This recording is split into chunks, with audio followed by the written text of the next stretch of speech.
자, 6번째 썰 한번 가보도록 하겠습니다. 댓글 컨텐츠고 영상 제목 가난할수록 현실 부정하면 안 되는 이유 라는 영상에 달린 댓글입니다. 좀 죄송한 얘기지만 여기 계신 분들 중에 어릴 때 가난을 겪었던 분들 있습니까? 좀 생각보다 많을 거예요. 저는 어릴 때 가난을 많이 겪었던 사람 중에 한 명입니다. 방송에서 여러 번 언급을 했지만, 그래서 가난이 얼마나 무서운지를 어릴 때 뼈저리게 많이 느껴서 두 번 다시 그 생활을 하고 싶지 않습니다. 그래서 나름의 가난 트라우마가 있어요. 근데 다 있어요, 웬만하면. 그러니까 어릴 때 가난인데 지금 좀 삶이 나아진 분들은 가난 트라우마를 다 가지고 있다고 생각합니다. 남녀노소 다. 그나마 다행이죠. 나이 먹어서 그나마 좀 예전보다는 삶살이 괜찮아졌으면 다행인데, 근데 그거 아시죠, 여러분? 내가 어릴 때 가난하게 살았다는 거는 내가 가난한 동네에 살았다는 거고, 그럼 가난한 동네에 살았다는 것은 그 동네에 나랑 비슷한 처지에 비슷한 레벨에서 자란 친구들이 많다는 겁니다. 그럼 그 동네에 남아있는 거 아니죠, 여러분? 근데 안타까운 게 뭐냐면 모든 가난한 사람들이 다 열심히 살고 다 가난을 탈출하는 게 아니라는 겁니다. 제가 봤을 때는 열심히 살아서 가난을 탈출한 사람보다 나이 먹어서 가난이 늪에서 오적되는 사람이 더 많아요. 훨씬 더 많아. 그만큼 어릴 때 가난한 게 자라서 나이 먹어서 그 가난을 탈출하는 게 진짜 어려워요. 이건 해본 사람이 말 거야. 왜 어렵냐? 자, 객관적으로 말씀드릴게요. 가난하다는 게 뭐예요? 그냥 단순하게 말하면 돈이 없는 거예요. 돈이 없어. 돈이 없으면 어떻게 돼요? 집안이 안 굴러가요. 집안이 안 굴러가면 어떻게 돼? 엄마 아빠하고 맨날 싸워요. 그래서 보통 돈 없는 집의 특징이 뭐예요? 엄마하고 맨날 찢어먹고 싸우는 거야. 정말로. 그래서 그런 것도 있었습니다. 예전에 남편이 돈 안 벌어오니까 마누라하고 도망가는 경우 있었어요. 야반우지 하는 경우. 못 살겠다고. 그래서 막 엄마 없는 집도 있었거든요. 이혼한 게 아니에요. 이혼한 게 아닌데, 와이프가 이제 자고 있을 때 보따리 싸고 나간 거야, 이게. 저희 때는 그런 게 있었거든요. 지금은 뭐 그런 게 없겠지. 지금은 그냥 이혼하겠지. 그래서 보통 돈이 없으면 절대 가정이 정상적으로 굴러갈 수 없다는 것을, 이거 아실 겁니다, 여러분. 돈이 없으면 절대 주거 환경이 좋을 수가 없어. 보통 가난한 동네랑의 특징이 뭐예요? 주거가 안 좋죠, 여러분. 빗물이 새고, 그 슬레이트 지붕, 빗물이 새고, 그리고 냉온수 잘 안 나오고, 집에 에어컨 안 달려있고. 저 어릴 때 생각하거든요. 어릴 때, 뭐, 에어컨 없는 집 많았죠. 저희 때 에어컨이 없었는데, 자다 깨고 반복했습니다. 더워가지고. 뭐, 지금은 제 에어컨을 하루 종일 틀어놓지만, 그때는 에어컨이 없어가지고, 하루에 세수만 10번 넘게 한 것 같아요, 이게. 그래도 더위가 안 가셔.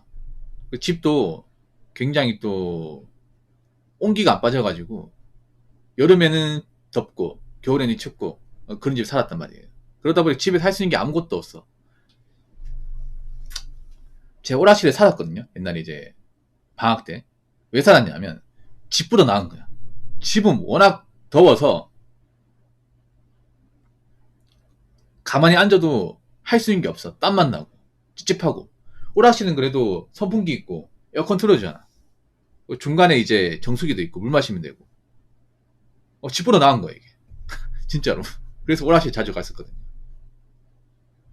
어서오세요. 뭐 여러분이 이랬던 기억이 있는지 모르겠지만. 그래서 그때 좀 많이 느꼈던 것 같아요. 가난하면 이게 평생 이러고 살 수밖에 없겠구나. 그때 많이 느꼈던 것 같아요. 그래서 좀 나이 먹고 성인이 되면 좀 열심히 살아야겠다. 그렇게 해서 지금은 좀 나아요. 엄청 떵떵거릴 정도는 아니지만 지금 그래도 그때보다는 좀 풍요롭게 사는 것 같아요. 많이. 그래서 뭐 지금도 부족한 게 맞지만 그때에 비하면 정말 엄청나게 나아졌거든요. 컴퓨터도 좀 좋은 거 쓰고. 제가 컴퓨터를 나이 먹어서 한참 뒤에 컴퓨터 샀습니다. 집에 컴퓨터가 없었어요. 컴퓨터가. 그래서 컴퓨터 게임 같은 것도 몰랐고요. 그리고 이제 대학교 가가지고 레포트 쓸 때도 PC방에서 레포트를 썼습니다. 진짜로. PC방 가가지고 여기 한글 재능사리가 어디에 물어본 다음에 거기 레포트 쓰고 거기 프린트 해가지고 가져갔어. 그래서 컴퓨터를 한참 뒤에 구입했습니다. 한참 뒤에. 지금은 그래도 컴퓨터가 나름 최신형이거든요.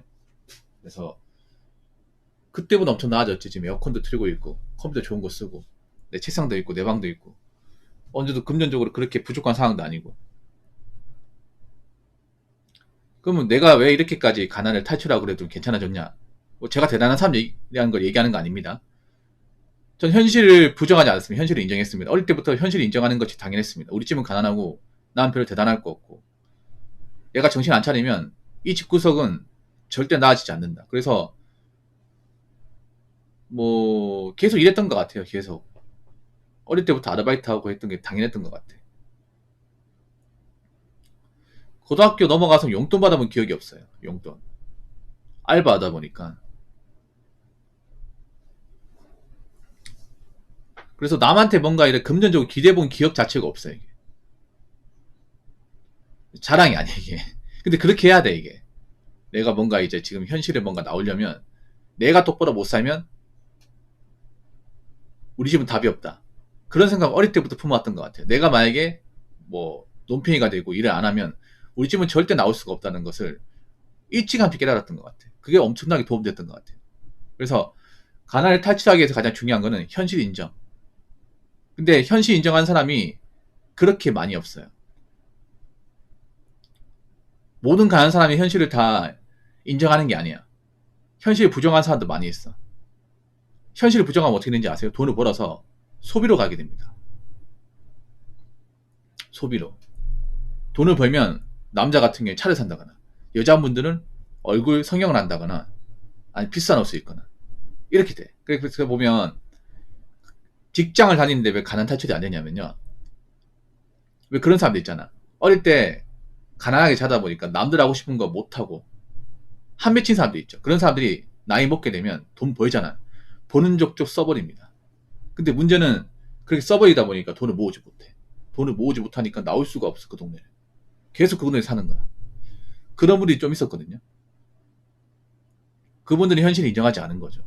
내가 지금 현실이 안 좋다면 내가 지금 차 사는 거 뒤로 미뤄야 되고 내가 꾸미는 건 좋지만 그래도 적당하게 꾸미고 나머지는 돈을 모아야 되고 열심히 살아서 어느 정도 목돈이 생기면 이 동네를 나와야 되고 그렇게 했어야 했는데 그런 마음 못 가졌죠. 이게. 아무튼 제 방송에도 분명 지금 가난한 환경에 자란 분도 있을 겁니다. 현실 부정하지 마세요. 인정하세요. 인정하는 거 부끄러운 거 아니야. 인정하고 적응하면 괜찮아. 빨리 인정해야 내가 살 길이 생겨요. 네, 현실 인정은 빨리 할수록 좋습니다. 나이 먹어 현실 인정하면 너무 늦어요. 나이 먹어서 현실을 받아들이면 비참한 게 이미 멀리 와버렸기 때문에 바꿀 수가 없어. 그래서 현실 인정은 되도록이면 빠르면 빠를수록 좋습니다. 자, 댓글 한번 읽어보도록 하겠습니다. 가난해도 괜찮은 직장을 오랫동안 다니면 어느 정도 벗어날 수 있습니다.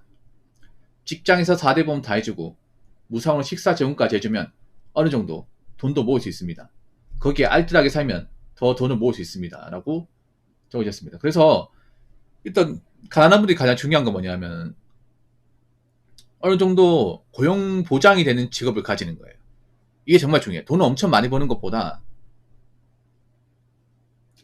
그러니까 정규직으로 들어가는 거. 보통은 뭐 공무원이거나 아니면 이제 뭐 생산직 정규직 같은 거. 이게 제일 나아요. 보통 가난한 친구들이 가장 잘 선택할 수 있는 게 보통 뭐냐 하면 남자들 같은 경우에 공고 같은 대신 잘 받아서 뭐 대기업이나 이제 공기업 같은 데 이제 정규직 들어가는 거. 이게 가장 좋은 방식이야. 요즘에 하는 방식 마이스터고 들어가서 내신 잘 받아서 이제 뭐 대기업 생산 들어가는 거. 여자분들 같은 경우에 이제 여상 들어가서 은행 들어가는 거. 근데 요즘에는 좀 많이 힘들지 않나? 요즘에 이제 상고가 예전 같지 않아가지고 은행이 좀 많이 안 뽑잖아요. 그게 제일 나아요, 그게. 근데 그렇게 되는 분들이 많이 없죠. 왜냐하면 보통 고졸 출신이 대기업 들어가는 것도 많이 없고, 그리고 보통 상고 출신 중에 은행이 별로 사람 많이 안 뽑으니까 고졸 출신들도 많이 안 뽑죠, 요즘에. 그래서 괜찮은 직장을 좀 빨리 들어가는 거. 네. 이게 첫 번째. 아니면 정말 공부를 잘하는 거. 공부를 정말 잘하는 거. 여러분 가난해도 공부 잘하는 친구가 있긴 해요. 근데 몇 명 없어요. 정말 몇 명 없어요. 가난한 게 공부 잘한다는 게 정말 힘들어요. 보통 도끼라면 도끼. 공부가 좋아서 한다기보다는 진짜 독한 마음으로 합니다. 가난한 사람들 공부 잘하는 거. 뭐냐면 이 생활 너무 지긋지긋해서 이게 동기부여가 되는 거야. 예. 나 절대 우리 엄마 아빠처럼 안 산다. 대학교 솔로 가가지고 이 동네 두 번 다시 안 온다. 이런 약간 도끼를 머무는 사람도 있어요. 예, 이런 도끼. 그러니까 내가 지금 사는 게 너무 한맺혀가지고 이 한맺히는 것을 공부에 대한 동기부여 삼는 거예요. 예. 난 절대 우리 부모님처럼 안 산다. 나 이 동네 정말 지긋지긋하다. 어떻게든 난 이 동네 벗어나서 대학생 해서 거기서 직장 구하고 부모님과는 좀 멀리 떨어져 살 것이다. 그런 마음가짐 있어요. 여러분 인디 아파트 같은 데 가도 저 지나가다 봤다니까. 서울대 합격, 연세대 합격 봤다니까. 이해 안 되죠. 저기 보면 공부 못한 애들 많은데 못한 애들 많은데 정말 독한 사람도 있어요. 똑똑하고 독한 사람들. 그 사람들은 좋은 대학교 가더라고. 근데 얼마 안 되죠 이게. 정말 얼마 안 돼. 그래서 일단 간단합니다. 가난을 탈출한 방법은 일단 어릴 때 좀 직장을 구해서 일 그만두지 않고 돈을 좀 벌고 돈을 벌어서 돈 낭비 안 하고 어떻게든 모으면 부자는 아니더라도 탈출은 가능합니다. 일단 탈출을 해야 숨통이 트입니다. 예. 그래서 지금 가난하게 자란 분들은 남들 하는 거 다 하려고 하지 마시고 일단 괜찮은 직장 들어가서 거기서 버는 돈 함부로 쓰지 말고 젊을 때 열심히 좀 돈 관리하세요. 남들 하고 싶은 거 안 하고 살아도 괜찮아. 나중에 나이 먹고 본인이 충분히 돈 많이 모으고 어느 정도 이제 자산을 만들면 그때 가서 하고 싶은 거 하면 됩니다. 그러니까 좀 참으세요. 참고 내가 지금 가난한 상황이라는 것을 완전 인정하시고 그리고 젊을 때는 좀 열심히 일하고 돈 모으고 웬만한 직장생활 꾸준히 하고 해가지고 나이 먹어서 좀 안락한 삶을 누리시기를 바라겠습니다. 자, 이상으로 6번째 썰 마치도록 하겠습니다.